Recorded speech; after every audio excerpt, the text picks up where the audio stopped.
Obvious spoiler warning here, I'm going to be going in depth to scenes and events from the game. If you want to go in blind and oblivious to the nature of this game and its progression, don't watch this until you have.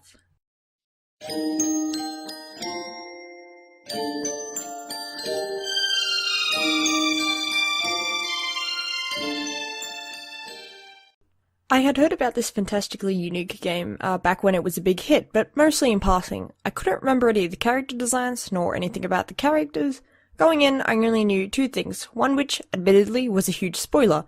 One was that the game had you dating birds, and the other was that there was a very dark undertone about a twisting, horror-esque dystopian outbreak story. Now, those are two very different things right there, so let's unpack it a bit. Hi there. I'm known around the internet as Ash, and today I'm going to be doing a little talk on Hatoful Boyfriend. I'm not a YouTuber, so I apologize in advance if the video quality is a bit lacking. If anything, this video is a trial run to see if I could analyze more games like this in a similar formula. I hope you can get something out of the video. A brief overview for those who haven't played or heard much about Hatoful Boyfriend. I'm not going much into it nor explaining every route in detail since that's not necessarily what this video focuses on. Hatoful Boyfriend is a story about you, a young human girl, returning for a new school year at a prestigious school in Japan. The hook of the game you find out immediately is, of course, every other student and resident in this world around you is in fact an actual real-life bird. You get these little pop-ups you can add to the character info sheets when you meet each one that show you their human form, but mostly these slip into the back of your mind as you're confronted in each interaction with a bird.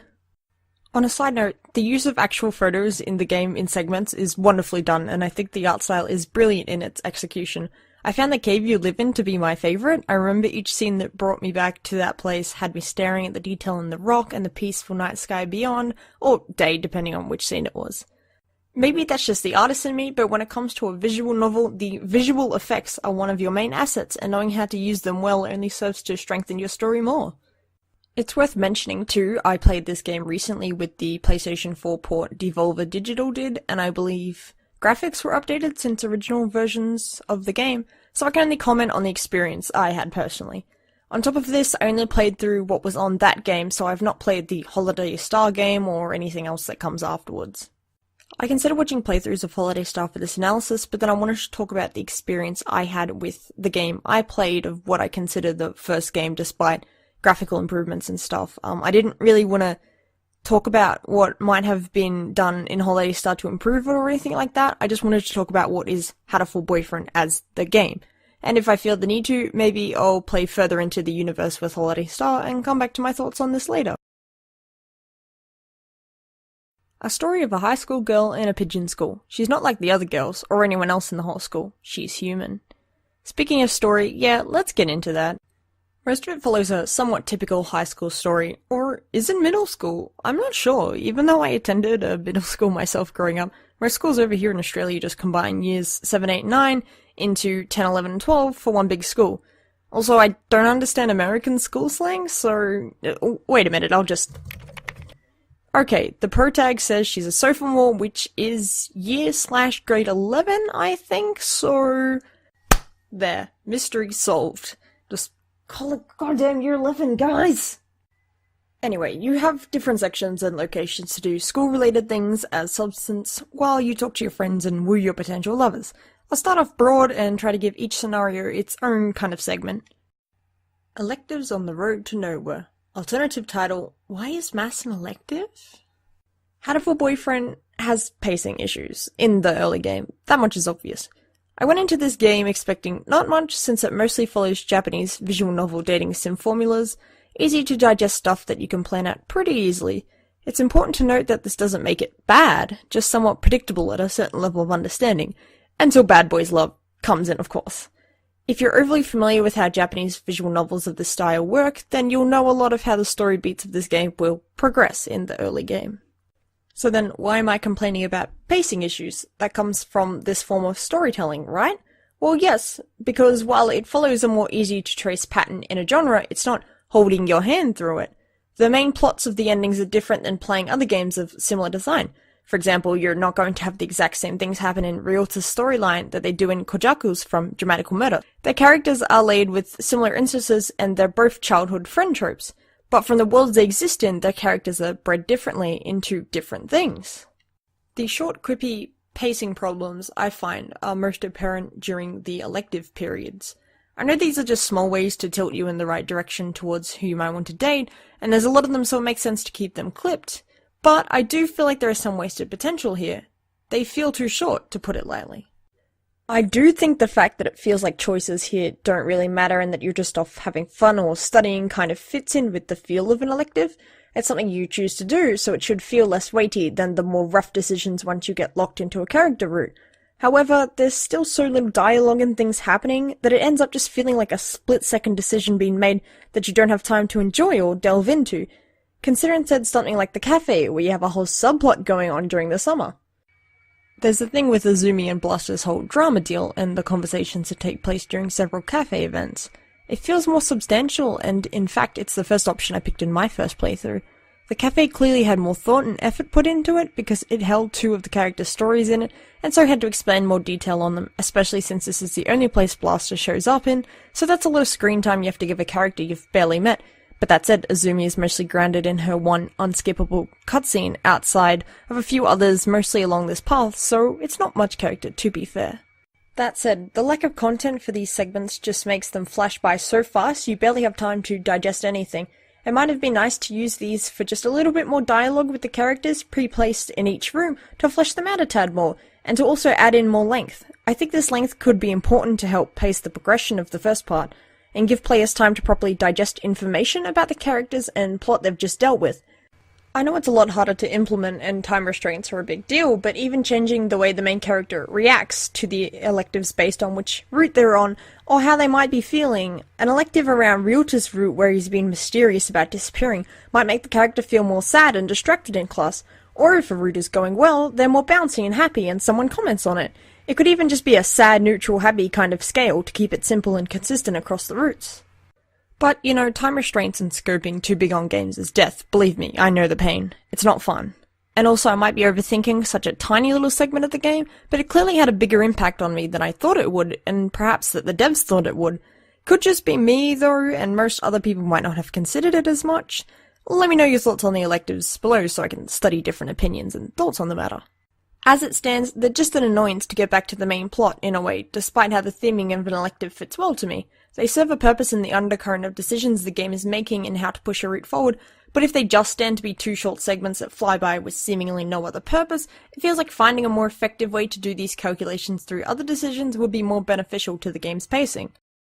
Character routes. Let's talk about characters for a moment here, as some of them fall into character categories. You have the childhood friend, the stuck-up jerk, the upperclassman, although Yuya is kind of unique in that he's in a few categories, but also not really in any particular. That's what I like about him. And then you have the quiet shut-in, the sporty guy, the teachers, plural? Right, yeah, let's just... Okay, yeah, I have to say it. I fucking hate Dr. Shu. I think he's an awful character and he's a goddamn creep, and I hate that he's considered a dating option. I also hate that your maths teacher is an option too, but student-teacher relationships as a trope romance is a popular thing in Japan for these kind of stories, so can't take it out of context, I suppose. This was made by a Japanese team, and their decisions are obviously relevant to the interests of them and those around them, which isn't necessarily a reflection on Japan or its citizens, it's just a part of this one slice of the culture. And even if I don't agree with it, at least Nanaki's route was a decent one, and he's a decent character, especially in early game. There's nothing about him that's portrayed as wrong, he's just a pretty swell guy. So, with Shu, it makes a lot of sense when you get into the complex drive of the plot, and how it unfolds around the more important characters. I think Shu's character is important to the story they want to tell to Hatoful Boyfriend, and without him, a lot of points are rendered mute, and so he's an essential part of the plot. I may not like him, but I know why he's there. Wish he didn't fucking touch the character's stomach in a scene because that slimy feeling has continued with me throughout every playthrough after that. What a fucking creep. But in a way, he's a very memorable character because of it. Perhaps for the wrong reasons, but the fact still stands that he was vague and interesting enough to keep people going forward, until he just full-on admits everything he does. Way to go, pal, but you gotta admire the bluntness there. But enough about Shu and his creepiness. I want to talk about Sakuya here for a second. His ending is partially what made me consider this analysis slash commentary slash whatever style of video you want to call it. I like Sakuya's route, and for the most part it's actually very nicely paced. It felt more gradual than the others, with him starting to complain in less brash ways and more casual, to the point where he shows up at your door. But this is where I felt a little confused. Actually, let's wind back a bit, because it's the leap from the house party to the cave scene that suffers the most, I feel. Getting invited to his party feels like a good step, like you're making actual progress with the guy, and I commend that aspect. I really liked it, but I felt like something was missing, and I've just recently realized what it is. It's his parents, or more specifically, his father. The whole beef at the end is that he's supposed to do what his father wants him to do, but in this scene in his house, where his father is presumably running the joint, he's nowhere to be seen. No interaction with his son, and this in itself could be commentary on how he rejects casual talks and interactions with Sakuya, but it once again feels like a wasted opportunity to give the player character an insight into Sakuya's home life, something he's tried to keep behind closed doors every semester. A moment feels like it's missing here, a moment that should be between Sakuya and his dad. A passing comment, an upturned nose at the human girl and her dirty appearance. She lives in a cave, guys, let's be real here. Something to add meat to his story and to give me a reason to consider the ending more, because as far as I'm aware, the only option that would make sense for Sakuya is to reject his family legacy and pursue his music dream. Ignoring his dream just feels mean, and I'll be damned if I'm ever going to tell a high school student not to follow their dreams. But then I wouldn't tell them to run away either, because the world is scary and expensive and hard to manage, yikes. But still, when you're young, I'm of the idea you should try out your dreams and experiences you want to have. Play the piano, make a really bad 4-page comic and you give up later. Who cares? The point is, you tried, and you gave it a shot to see what it would feel like. You can always come back to it down the line. You never have to give something up forever. But okay, preachiness over. Sakuya's story goes from something pretty well paced to a choppy, out-of-nowhere kind of feel. You get a few snippets that Sakuya is more than the prune he seems to be, but because of that lack of a confrontation or highlighting at the house party to what is going on in his home life, it makes the cave scene kind of feel like whiplash. Moving on, another thing that kind of cuts up the pacing I found was actually audio-based. I noticed it in some scenes where the music would change to convey a new theme. It would last maybe 10 or so pages worth of dialogue and then switch back to the main school theme. It felt quite jarring and like there wasn't enough time dedicated to those scenes to make it feel worth the whole stop and start music change. The example that best fits this feel I got was with the confrontation with Sakuya and Yuya in the hallway near the beginning. It felt like such a fast thing, we barely knew what was going on before you can work it out. Sakuya leaves and the tense atmosphere is gone. Yuya does his best to brush over the topic real fast, and you have almost no time at all to stop and ponder it while it's happening. And when it's over, it feels like it's barely worth mentioning. You never see them go at it again in the main part before route break-offs, so it almost feels pointless. With visual novels, you have 3 mediums at your disposal for conveying atmosphere and emotion: audio, graphics, and text. Audio is something I won't touch on much since I mentioned my only real grip here, and I'm not an audio-based person, so I don't feel very qualified to talk in depth about it. As for art and writing, I feel like there's some wasted opportunity to get across character depth in both fields here. One of the corners the devs backed themselves into was with the decision to only use 1 image for each character. It was a photo, so this makes sense as it's hard to recreate multiple emotions in a real-life thing like a bird. So in return, you'd expect there to be good writing to back this up, to build the image of what the character was feeling in the player's mind, so that they don't have to visually see it to believe. But even in the writing, there isn't much. I feel like there should be more depth to character emotions, more descriptions when they are feeling tougher emotions that couldn't be described by their static images. It's not that there wasn't some of this implemented, but I feel like there wasn't enough to compensate. I think the game suffers in its romance roots a lot. There feels like a distinct lack of content and not enough moments in the relationships to make it feel more organic. Perhaps the devs wanted a more choppy feel to these sections to bring out the fleshed out true ending more, I'm not sure. It is, after all, a parody of dating sims, or at least a commentary on them in parts with the whole why not date legit birds? And delving into this, one can see why all the birds fit so neatly into dating sim character categories. It's purposefully done to not only give people a baseline understanding of the trope, which I'll go ahead and assume is most of the intended visual novel gamer audience in Japan, but be able to jump straight into core dating experiences, only to shrug it off at the end with the literal death of the player character. Because yeah, Shu's murderous rampage aside, you die no matter what at the end. Let's drop that ball. The ending. The true ending of the game, Bad Boys Love as it's called, comes when you choose to fulfill the promise, and partway through replaying the game normally, you suddenly swap perspectives from the main character to her best friend, Ryota. You come to school as Ryota, and it's unsettling. Why are you suddenly Ryota? Where is the main character? And then the ball drops proper. Your head is in the classroom's print box. And you, now as Ryota, open the box to see your character's head. And yeah, oops if you name the main character after yourself, like I did, because man is it awkward. Bad Boys Love is fantastic. I really love how they unfolded the story piece by piece, and there wasn't a moment where I felt the story dip too dull. It was like when you step into water and you're only ankle deep, and then BBL drops and suddenly you're wading through shoulder deep and nothing makes sense. You just have to let the flow carry you, and join along for the wild ride. The pacing here is exactly what I wanted to see in the first half. It's fast when it needs to be, and gives you moments to reflect when the characters also stop to consider new information. It's just, mwah, perfect. I love it. I like how all of the characters are linked in a way. I never saw the bond with Nageki and Nanaki, although I'm still on the fence if that just wasn't established enough, but I can forgive it because of the whole no one can see Nageki thing in the present, and from also what happened to Nageki, I can't blame Nanaki for not wanting to discuss it with the player at all. So I suppose in the end, it works out. It did feel like it came out of nowhere with the deep brother stuff, but the way it filled out had me engaged enough that I felt it didn't really matter as much. By that point, the BBL storyline had gripped me and I was taking everything thrown at me and still happy to take more. The fact every bird had a place in the wider plot made it feel more connected. I'm glad they didn't just narrow it down to a few characters, like I've felt in something like Dramatical Murder, or that the true ending route wasn't just one romance above them all, or something shoehorned in at the end. It was nice to see all the characters come together in their own moments, have their own time to shine and contribute, even as Sakuya and Ryota were the main two along for most of the ride. The moments with Sakuya and Yuya were the strongest, and I only wish we got more before Shu stabbed him, but still the egg swap thing? That was a fantastic thing to bring in. For Sakuya to deal with the fact his whole life is a lie, it's just what I wanted from his romance route, a change enough to make Sakuya reconsider everything he thought he knew. It's a perfect conflict for someone of his character, and I'm glad they put a twist like this in the end. Now that we've talked a bit about the ending and Shu's, personality, let's talk about his role at the end and how it all ties together.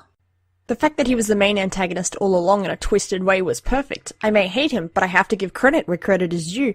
For all the shittiness of Shu's personality, I think he's crafted wonderfully. He's so apathetic in how he goes about his experiments, and there's a certain sincerity in how his character is portrayed. Not to say he's sincere, of course, because he's a goddamn lunatic. The game definitely sets him up to be very unlikable, and the developers excelled in portraying him as such. There was never one moment where I wanted him to be the good guy, I just wanted to see him die as fast as possible. I cheered when Nanaki shot him, best moment of the game, honestly. Alright, we gotta talk about the context of Shu's promise. I don't think it was intentional, but it's something that should be mentioned at least. It's heavily implied that Shu harbored feelings for Ryota's father, Ryuji. This would make him the only canonically gay, or at least attracted to the same sex in some way, character in all of Hatoful Boyfriend.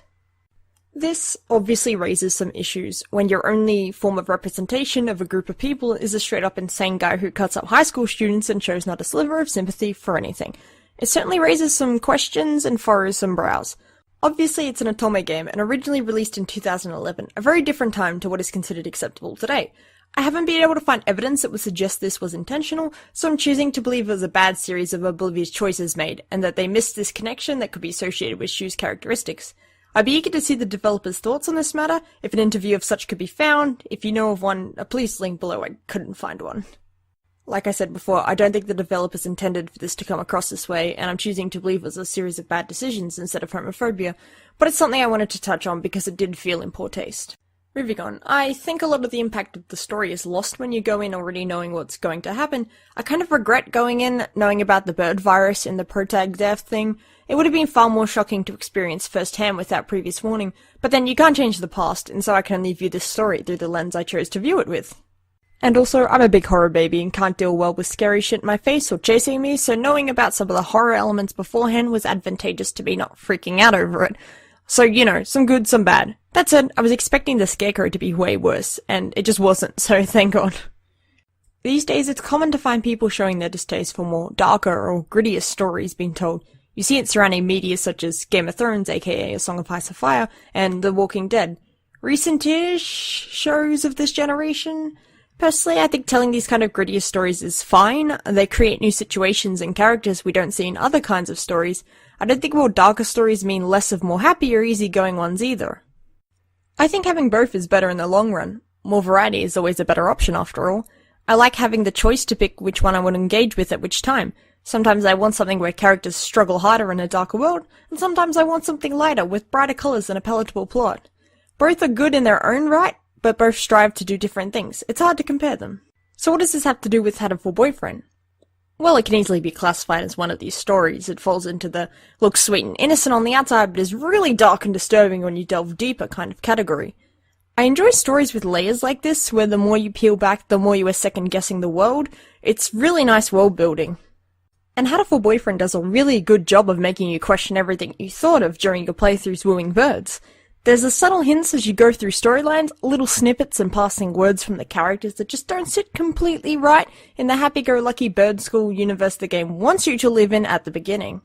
The files you gain as you complete stories is an excellent display of this. If you never went into it, in the archives off the main menu, every time you finish a bird story route and get the achievement for it, you unlock one piece of information delving into the bird flu apocalypse. It's gradual, and each file doesn't give you too much information, just enough that it's kind of weird to see it pop up, and the way the art for them is set up, as well as the tone and language used in them, is more unsettling the longer you dwell on it and open more files. Even the file art itself honestly feeds into this. Maybe it's the artist in me reading far too much into it again, but the way everything is portrayed in such elegant wooden designs, with robust colour and sleek, dainty, antique architecture, gives off an air of upper-class string pulling and ancient secrets. Ones that nobody's just going to tell you about, ones you have to find out yourself. These are files shoved away, hidden from prying eyes in the hopes that they will never be discovered again, secrets that are slowly being unearthed, and the reward for shedding light onto them is to illuminate the final path forward. Final thoughts. Overall, this is a pretty darn solid game. I had a blast playing it, and it's been a while since I had revisited the visual novel style of game. I found the exciting question of time to pick someone to date on my mind as each character was introduced to me, and honing in on one to then dedicate all of my in-game time to was excellent fun. And then, Bad Boys Love happened, and it just got better. There's a lot to love about a game like this. What started as an April Fool's joke and comment about absurd dating sim storylines turned into one to stand on by itself over time, and I think it works. But I also think so much potential was skipped with the apparent rushed quality to the beginning half of the story, but it was good to see the second half really picked it up into such an engaging story. In the end, it was a game made by a fairly small team carried by the passion of its creator.